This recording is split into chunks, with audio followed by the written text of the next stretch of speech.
Welcome to the Primo's Musings podcast.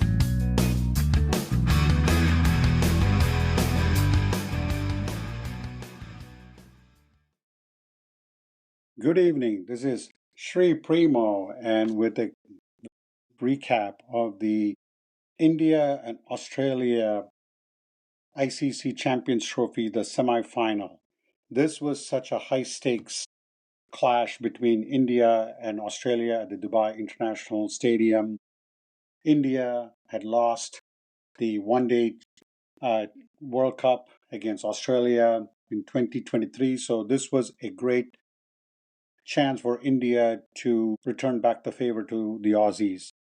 But overall, India overcame such an amazing Australian challenge to secure a 4-wicket victory to advance to the ICC Champions Trophy final. And when I say Australians, they have the spirit, they have the winning gene. We've talked about this thing. They did not have all their bowlers, but they definitely gave India everything they could handle. So let's quickly get to the match. The match was played in Dubai, as I mentioned, and Australia won the toss and elected to bat.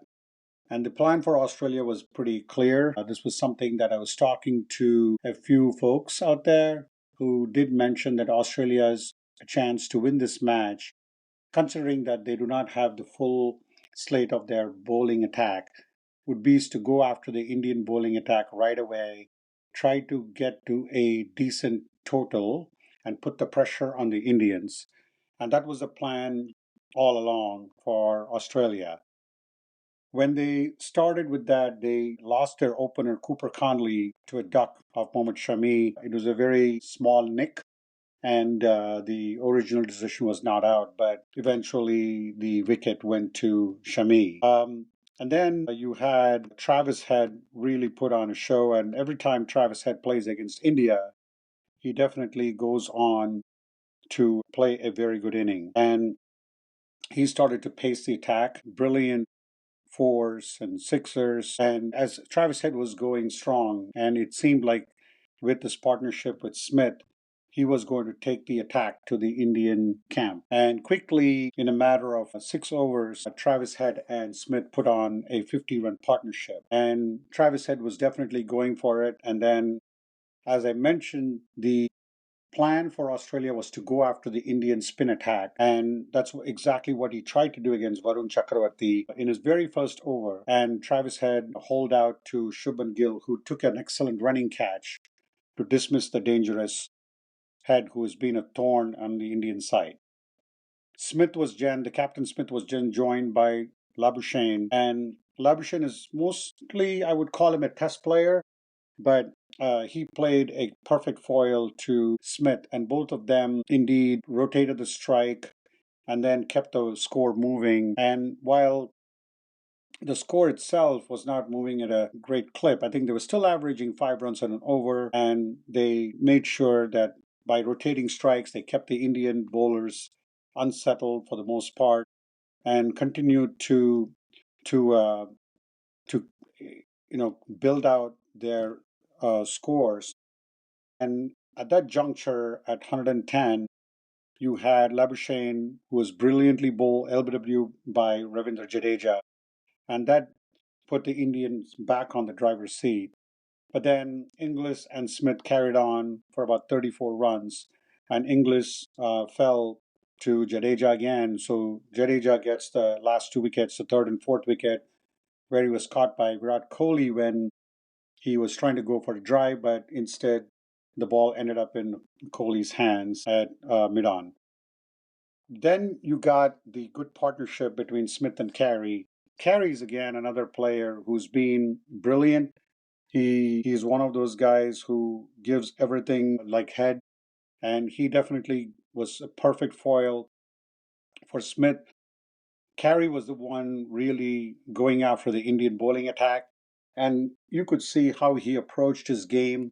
Every over, he would start with a 4 that would really put the pressure back on the bowler, and that's exactly what he did with Smith. And Smith started to also pace his runs as well. And when Smith was trying to go after Shami, that's when his wicket fell at 198 for 5.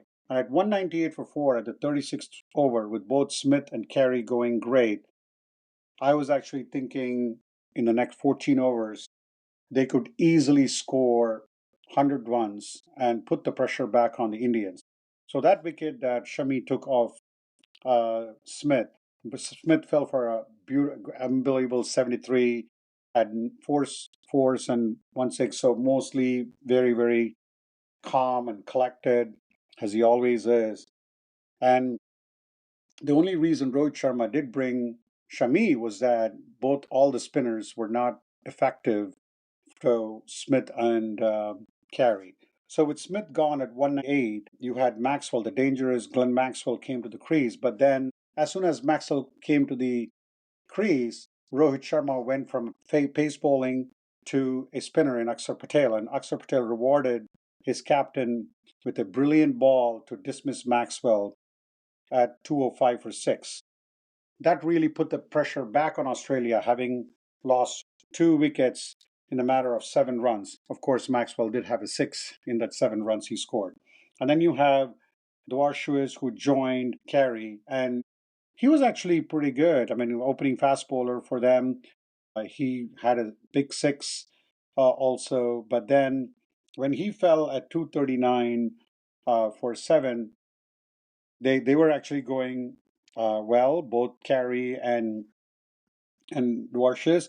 And it seemed like at that juncture, even at 240, a lot of folks were asking me what the par score was. And I was saying that with 5 overs to go at 239, even at 8 runs and over, the 8 runs per over, that would be like 280, 290. And 290 would have definitely been a tough task for India.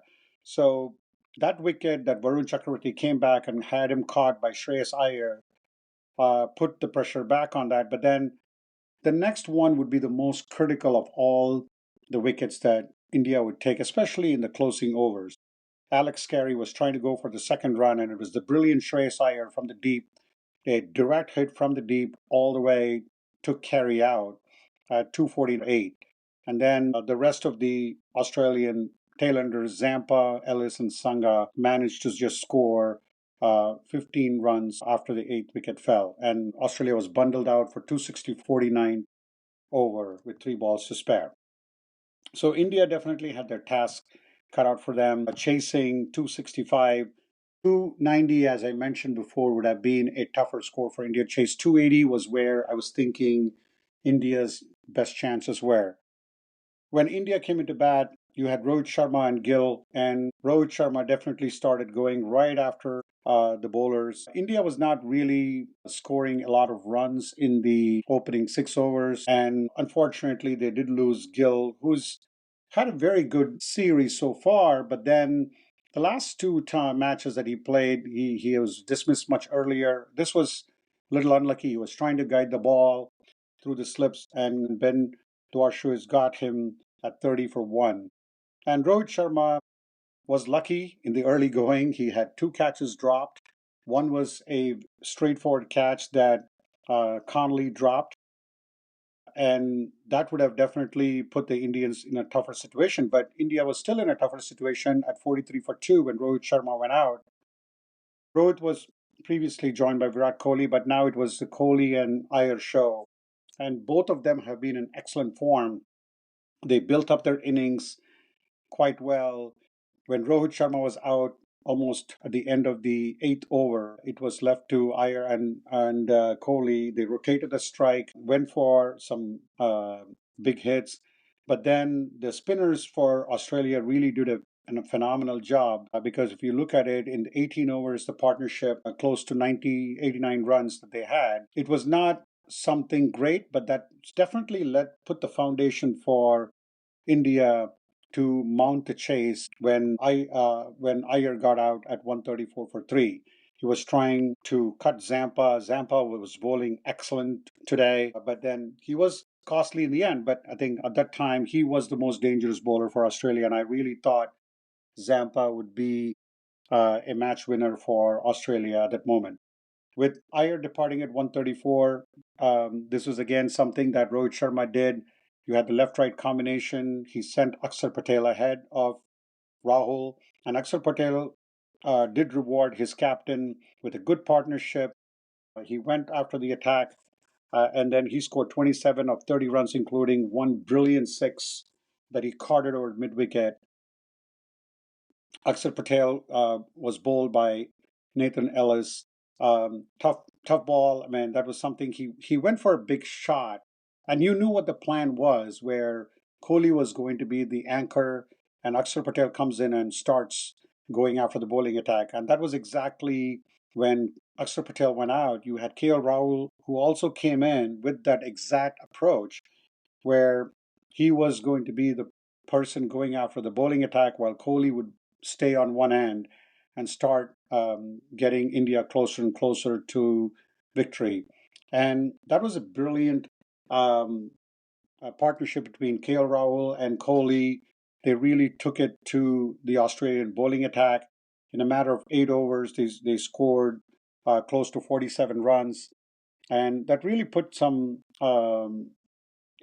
good approach for that. But then when Kohli went after um, Zampa and got caught in the deep at 84, you could see Rahul muttering to himself, saying, "Why did you go after that? That was my job to go after the bowlers." But anyway, with Kohli gone, it was the role of Hardik Pandya who joined KL Rahul.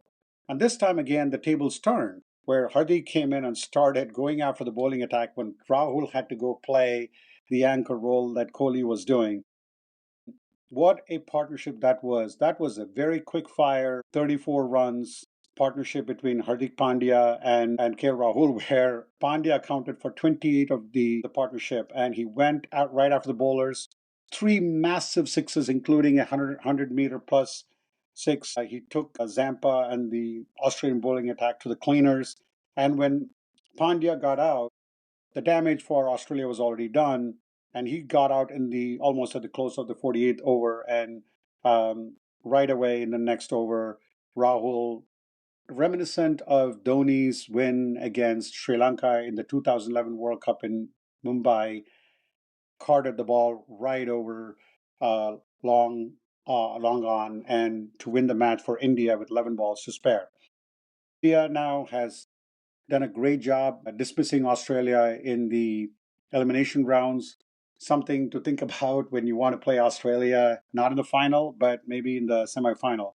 For India, like I said, you had Kohli was again the best player for that. Excellent playing by Shreyas Iyer, Akshar Patel, KL Rahul, and Hardik Pandya. And for India, the bowling attack, you had Shami, who bowled brilliantly, who took 3 wickets, but then Varun Chakravarti and Jadeja chipped with 2 wickets each, and Akshar Patel also. Kuldeep was again wicketless, 8 for 44. But except for Hardik Pandya, everybody else was, from a strike rate standpoint, they were good about, bowling right to the line. And for Australia, Zampa, like as mentioned, was bowling really well. He took 2 wickets. You got Nathan Ellis also, who took 2 wickets. Australia was trying to rotate the strike pretty well. Sangha was expensive as well. And then Maxwell chipped in as well. And then Travis had also chipped in. So Australia definitely tried to do everything they could with their bowling attack that was not to the full extent. But give them kudos. And this is something that prior to the preview, I did mention that Australia has not really had a good match that they played, because they did play their match against South Africa was indeed washed out, and they did play Afghanistan, which again that was another rail cartel one. So the only one good match Australia played was against England, where they chased 351 runs on the on. I did mention that it would come down to experience. India has always had a good experience, right? So I do think that this was a brilliant win for India. Kudos. With this, I do want to mention this. Rohit Sharma now has taken this Indian team to 4 finals. So we all remember the 2023 World Cup. He did take India to the final in the World Test Championship. We remember they did win the 20 World Cup last year. And this time, let's see if they can win it again. But it's not going to be easy because you have South Africa and New Zealand. Both these teams have been playing well. And I'm really looking forward to this match tomorrow between South Africa and New Zealand. Let's see who gets to meet India in the final. And the final will now again be in Dubai because India won and India's in the final. So Pakistan loses out. on that as well, but I'm sure the ICC would compensate them. With that, we end this podcast. It was a brilliant win for India. Rohit Sharma and the boys should be really proud. It's a complete team win with everybody chipping in and everybody is in form. And that's the best part for India at this point. With that, have a good night. And thank you again for supporting this podcast.